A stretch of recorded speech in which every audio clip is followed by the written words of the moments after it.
Welt, die 75371 ist ein gruseliges Set. Das kommt bei mir auch in die Ecke der Schande auf jeden Fall. Da warten ja schon ein paar ganz andere Kandidaten. Aber nur weil wir jetzt so viel drüber gesprochen haben, das war so ein Blick, was ihr wirklich bekommt.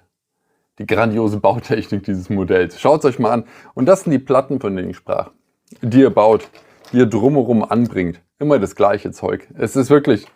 Es macht keine Freude. Immerhin sieht das Fell mit den Slopes danach okay aus.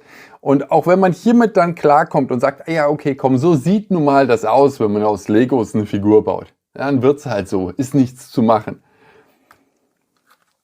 Das Ding hier, das kann man sich nicht schön saufen. Es gibt nicht genug Lack auf dieser Welt. Das ist ein Trauerspiel.